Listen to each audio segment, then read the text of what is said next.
रमजानुल मुबारक का मुबारक महीना चल रहा है। आमतौर इसमें लोग ज़कात निकालते हैं। ज़कात के चंद मसाइल सुन लीजिए दरमियान में। ज़कात किस पर फर्ज है, कितने आमदनी अगर हमारे पास है तो उस पर ज़कात निकाली जाएगी। फुक़हा ने लिखा है कि ज़कात के पाए जाने के लिए, ज़कात फर्ज होने के लिए चंद शर्त का पाया जाना ज़रूरी है। सबसे पहले मुसलमान होना। अगर आदमी मुसलमान है तो उस पर ज़कात है, मुसलमान नहीं है तो वो किसी चीज़ का मुकल्लफ ही नहीं है। अमाल का काबिल कबूल होने के लिए शर्त ईमान का है। अगर ईमान ले आए उसके बाद नेकी कर रहे हैं तो उसे गिना जाएगा। लेकिन अगर ईमान ही नहीं लाए और मस्जिद बना रहे हैं, गरीबों को खाना खिला रहे हैं, उसका दुनिया में तो अजर मिल सकता है लेकिन आखिरत में उसका कोई अजर नहीं मिलेगा। अमाल के आखिरत में बदला मिलने के लिए शर्त ईमान का है।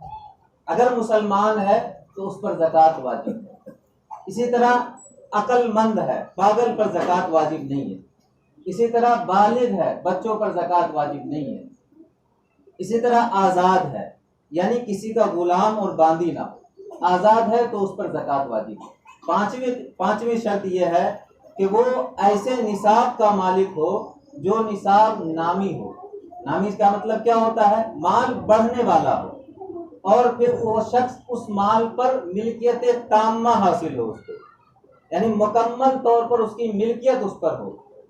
और वो शख्स कर्जदार भी ना हो। ऐसे कर्जदार कि अगर कर्ज अदा कर रहे हैं तो जितने हमारे पास माल है उसमें से इतना कम हो जाएगा कि फिर निसाब का मालिक हम नहीं रहेंगे।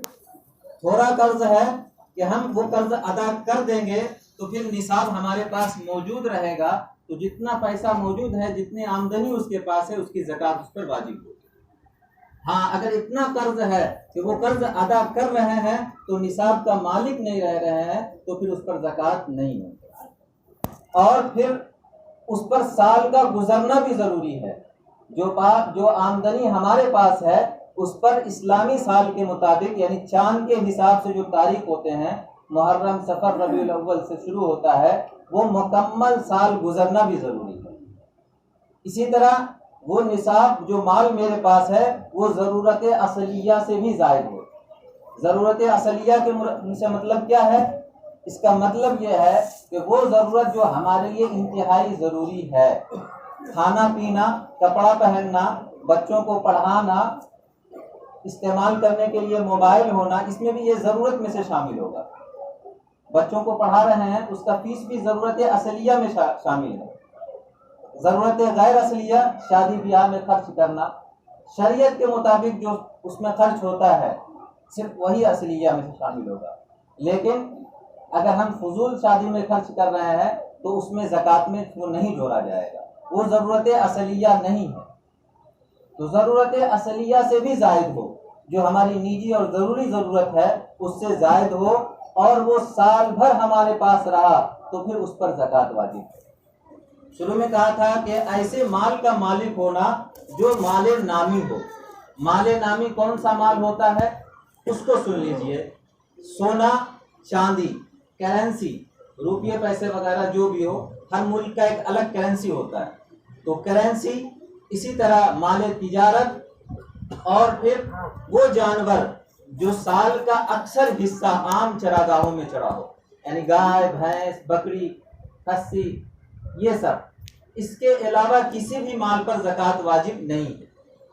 सोने की मिकदार क्या होनी चाहिए जिस पर ज़कात वाजिब होगी? अगर किसी के पास 87 ग्राम और 687 ग्राम कुछ मिलीग्राम भी है, 87 ग्राम किसी के पास अगर सोना है और उसके पास चांदी कुछ नहीं है, सिर्फ 87 ग्राम सोना है या इससे ज़्यादा है, तो उस पर ज़कात वाजिब होगी। चांदी वगैरह कुछ नहीं है, रुपये, पैसे, करेंसी कुछ भी नहीं है, माले तिजारत कुछ भी नहीं है, और 87 ग्राम से 1 ग्राम भी चांदी कम है, तो उस पर ज़कात वाजिब नहीं होगी। इसी तरह चांदी का निसाब, अगर किसी के पास ग्राम के हिसाब से 612 ग्राम चांदी है और 360 मिलीग्राम, 612 ग्राम और 360 मिलीग्राम चांदी है, तो उस पर भी ज़कात वाजिब है। अगर इससे कम है किसी के पास तो उस पर ज़कात वाजिब नहीं। माल तिजारत और करेंसी पर कोई निसाब मुतय्यन नहीं है। अगर किसी के पास माल तिजारत इतना है या करेंसी रुपये पैसे इतना बैंक बैलेंस हमारे पास जमा है कि सोना और चांदी में से जो कम वाला निसाब है, आजकल कम चांदी की रेट है ताकि गरीब का फायदा हो, जो कम रेट में है उस पर उसके अगर हमारे पास इतना मालो दौलत है या सामान्य तिजारत इतना है कि उसकी आमदनी 612 ग्राम चांदी खरीद सकते हैं तो उस पर भी ज़कात वाजिब होगी। माल तिजारत में लोग आम तौर पे शक में मुब्तला हो जाते हैं कि किसी के पास दुकान है और उसमें बहुत सारे सामान हैं और कोई शख्स ऐसा दुकान खोले हुआ है जो किराए पे देते हैं और फिर वो उसको वसूल करके बाद में इस्तेमाल करके सामान बाद में लौटाना पड़ता है। मिसाल के तौर पे चावल है, आटा है, गेहूं है और दूसरे चीज है, ये बेच देते हैं, आईने से फरोख्त कर देते हैं, यानी वो सामान ही खत्म हो जाता है। पैसा लिया, आटा दे दिया, चावल दे दिया। और एक चीज ऐसा होता है जो सामान हमें वापस करता है इस्तेमाल के बाद, जैसे अगर किसी के पास ट्रैक्टर है तो किराए पर दिया हुआ है, गाड़ी है कोई सा भी वो किराए पे दिया हुआ है।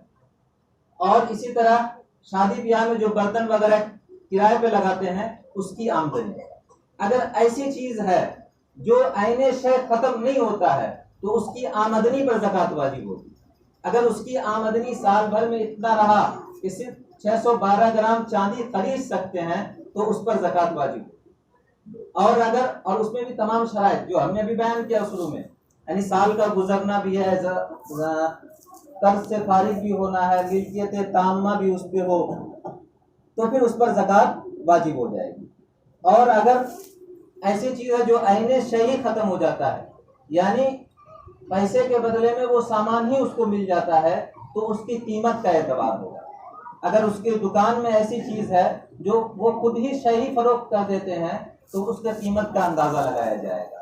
अगर उसके दुकान की इतनी कीमत हो गई दुकान में रखे हुए सामान की कि 612 ग्राम चांदी खरीद सकते हैं उस पैसे उस सामान से, उसकी सामान की कीमत से, तो फिर उस पर भी ज़कात वाजिब। तो ये ज़कात की चंद ज़रूरी मसाइल थे जो आपके सामने रखे।